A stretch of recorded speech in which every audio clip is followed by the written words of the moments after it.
Nabi mengatakan yusbihu ala kulli sulama alikum sodakoh. Setiap ruas itu wajib disodakohkan. Assalamualaikum warahmatullahi wabarakatuh. Alhamdulillah, nahmadu wa nasta'inu wa nastaghfiruh wa na'udzu billahi min syururi anfusina wa min sayyiati a'malina may yahdihillahu fala mudhillalah wa may yudlilhu fala hadiyalah. Alhamdulillah, pada kesempatan hari ini kembali kita dalam pembahasan kelanjutan daripada materi infak. Maka kali ini ZIS ya, kali ini kita akan masuk kepada pembahasan sodakoh dan zakat. Dan sudah ditemani bersama kita yaitu Ketua MUI Jakarta Utara, Bapak Kiai Haji Ibnu Abidin LC. Gimana kabarnya Pak Kiai? Sehat? Alhamdulillah. Ibu gimana? Sehat semua ya? Semuanya sehat. Alhamdulillah. Bebas dari corona. Alhamdulillah. Walaupun kondisi corona tetap harus semangat berdakwah Kiai. Selanjutnya lebih kepada pembahasan tentang sodakoh Kiai, sodakoh dan zakat pada kesempatan saat ini. Sebenarnya untuk membedakan antara sodako dengan zakat itu apa Kiai? Silakan Kiai. Baik, terima kasih. Assalamualaikum warahmatullahi wabarakatuh. Waalaikumsalam warahmatullahi Hamdan wa wabarakatuh. syukranillah, salatan wa salaman ala rasulullah sallallahu alaihi wasallam, amma ba'd. Pemirsa dan para shaimin as-shaimat yang dirahmati oleh Allah. Pada pertemuan yang lalu saya bicara tentang infak dilihat dari sudut linguistik, bahasa dan filosofisnya. Bahwa zakat ini adalah bagian dari satu hal yang penting dalam agama,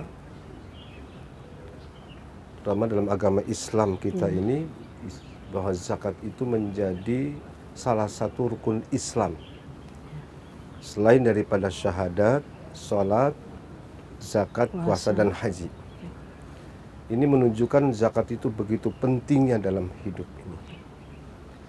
Karena sesungguhnya kalau kita ingin lebih luas, bahwa agama ini seperti yang diungkapkan dalam kalimat yang singkat, ad-dinu al-mu'amalah. Agama itu adalah bagaimana kita berinteraksi, bermuamalah.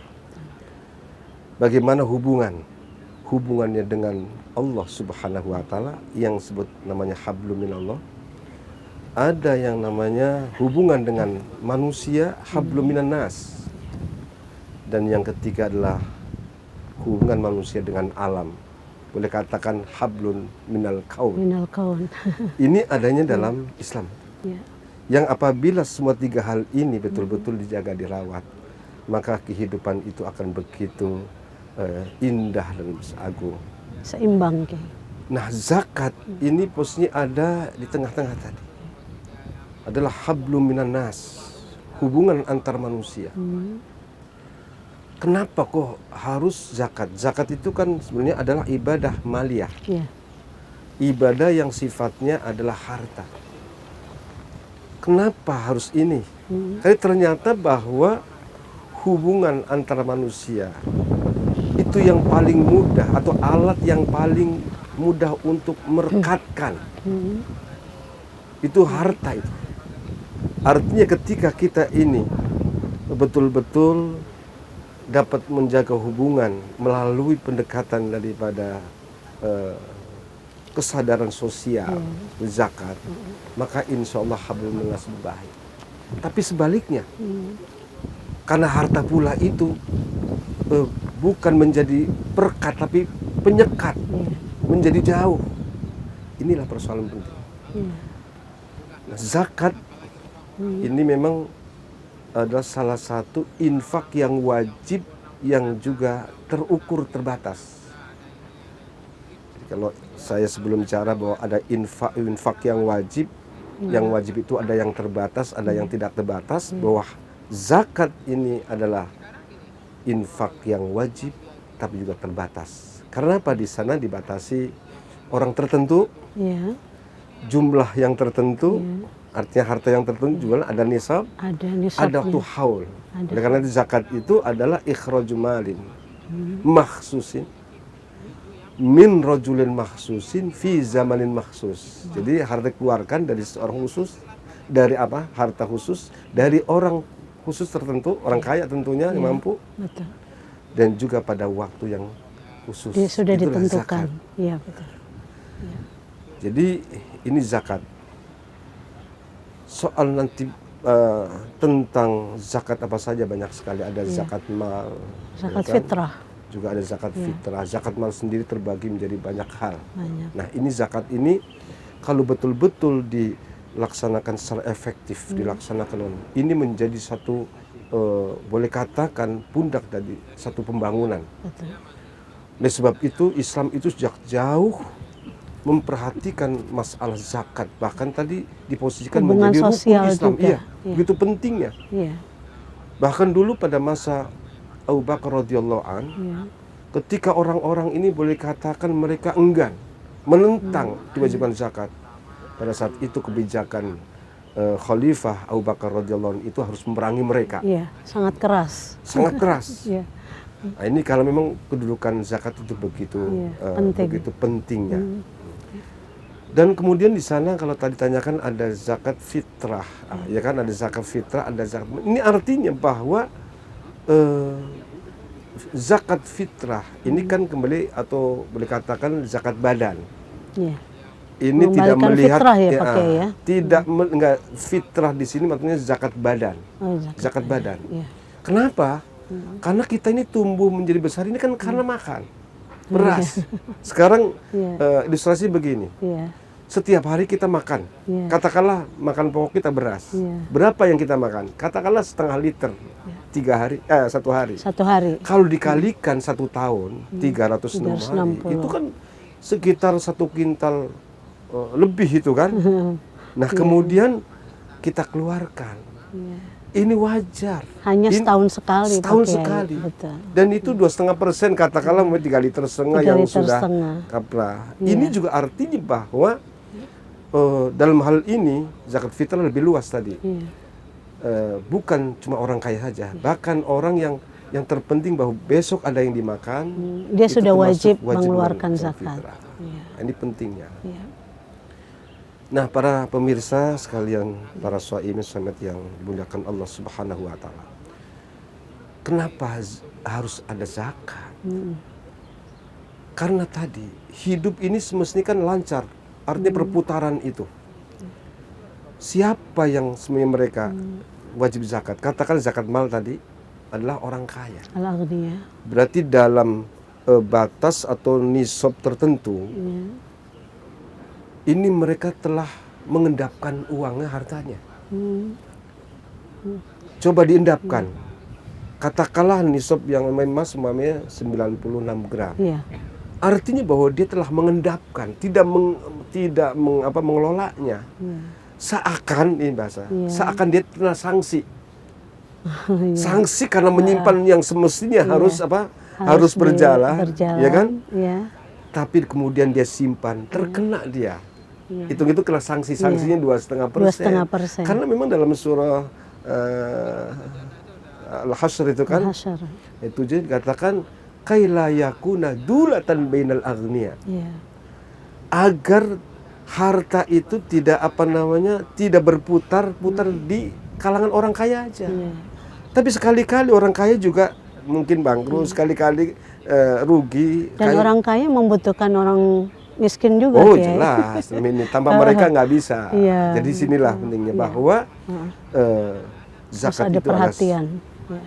begitu pentingnya dalam hidup. Kalau tidak, itu akan menimbulkan masalah. Ibarat kata saya di awal pertemuan mengatakan, kita ini selalu mendapatkan karunia dari Allah, menerima, tinggal kita memberinya.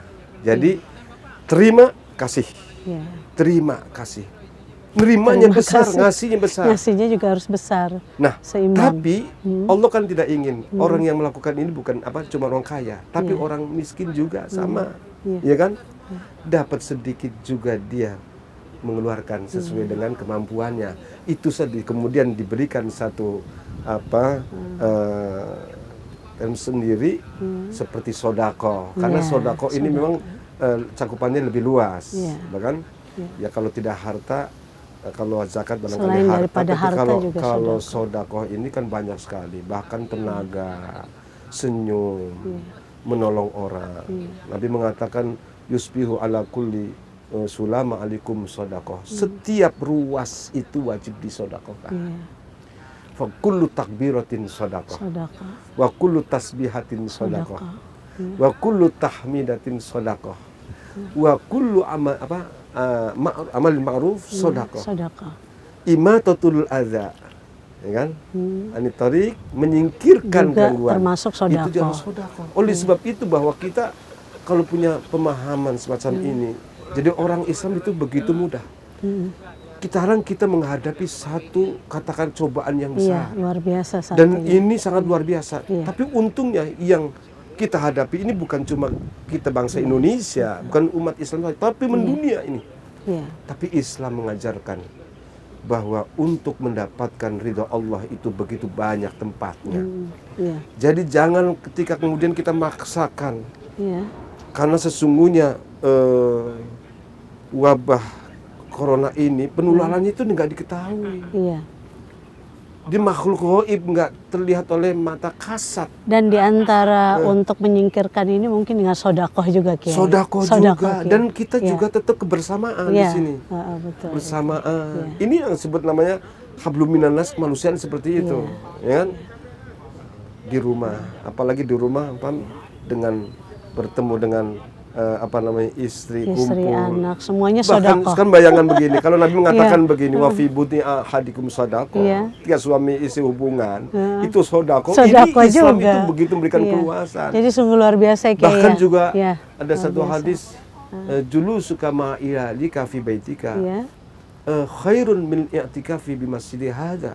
Subhanallah. Dudukmu bersama keluargamu, istrimu, dengan anak kemudian diajak bertanya bagaimana sekolahnya, tentang istrinya, kumpul.